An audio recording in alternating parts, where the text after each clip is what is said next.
Hi, this is Aaron Wilson. Texans coach D'Amico Ryan said at the NFL Scouting Combine they wanted to hit the reset button for the offensive line.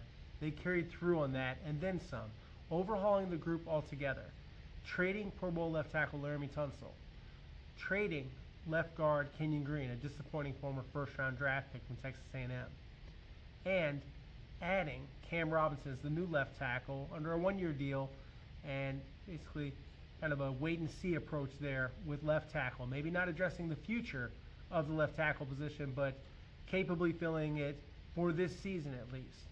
And of course, they traded for Ed Ingram, also from the Vikings, disappointing former second-round draft pick. Kind of a theme, a little bit like Kenyon Green.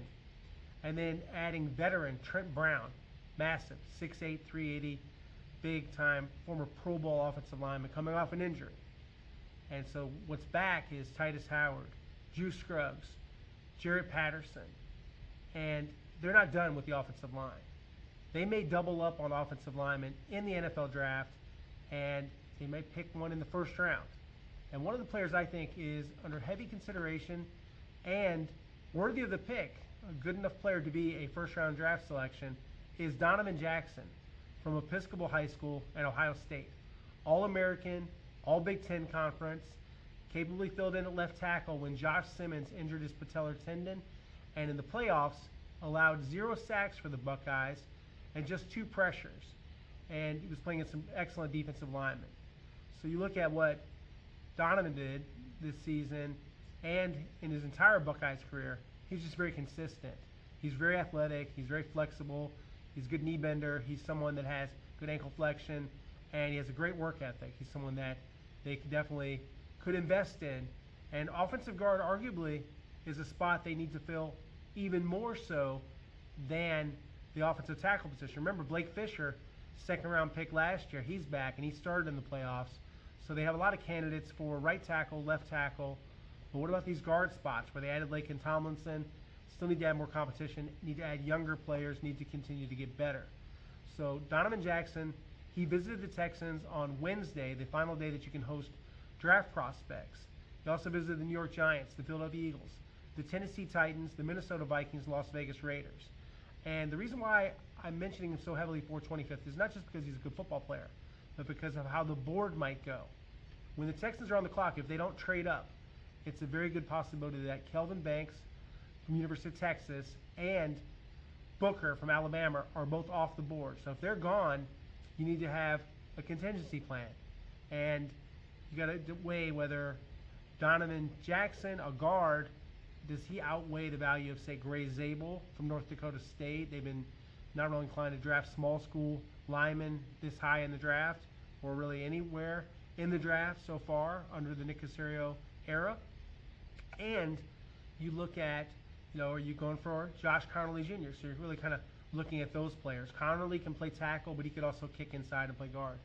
Jackson could also play tackle if he needed to, but I don't think that's where you ideally want him. He's a prototypical guard, and he's almost 6'4", 6'3" and 5/8", 314 pounds, 32.5 inch vertical leap, bench press 225 pounds, 32 times.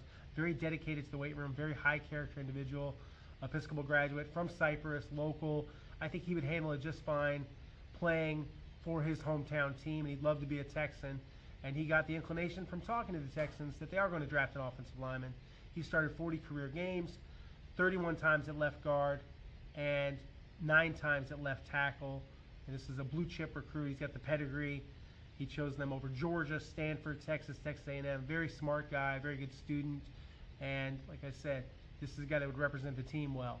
So someone to think about. And under the scenario of their board getting kind of wiped out and not having so many other guys that you could pick in terms of, what if Kelvin Banks and Booker are both off the board and they are rated a little bit higher than Jackson? Maybe it makes sense to not wait until the second round to draft an offensive lineman and to address it right there at 25th overall. And Donovan Jackson, a good candidate for that. Not saying that they're going to pick him. I don't really do the mock draft thing, and Nick Caserio's not going to tell people who he's picking. But, in terms of Jackson, a talent, someone that I think would fit in very well, and a quality lineman. And you're looking for lots of them. So if you did get Donovan Jackson and you wanted to double up, I believe in the second round you could still get Arante Ursary from Minnesota, the Big Ten Conference Offensive Lineman of the Year, and possibly Anthony Belton, North Carolina State. And you could address both positions, guard and tackle, and shore up the line for the future for offensive coordinator Nick Caley. And we've talked about the wide receiver options. We kind of think Matthew Golden's going to be gone between 10 and 20. So then you're really picking between the best available offensive lineman, Emeka Egbuka from Ohio State, and Michigan defensive tackle Kenneth Grant. There's also some good edge rushers that are still going to be around, like James Pierce from Tennessee. Just don't see edge rusher as some of they do. I know they don't draft for need, as Nick Caserio said. You don't, but you tilt the board based on the strengths of your roster and the value of the draft. And it's always a marriage between those two things, looking for the best possible talent, but obviously they're not going to draft a quarterback, and I don't think they need a cornerback. And there's other spots I don't think they need. They don't need a defensive end, and there's not a off-the-ball linebacker that makes sense, and there's not a tight end, in my opinion, that makes sense for them to pick. I just don't think it's that big of a need. So if I'm the Texans, I'm thinking heavily about going with an offensive lineman, and best available offensive lineman at that point might very well be a hometown guy, Donovan Jackson, so they could get him right there in the first round at 25th overall. They could even trade back. I know a lot of people will say, well, that'd be great to trade back. Who wouldn't want to trade back and stockpile picks in a deep draft?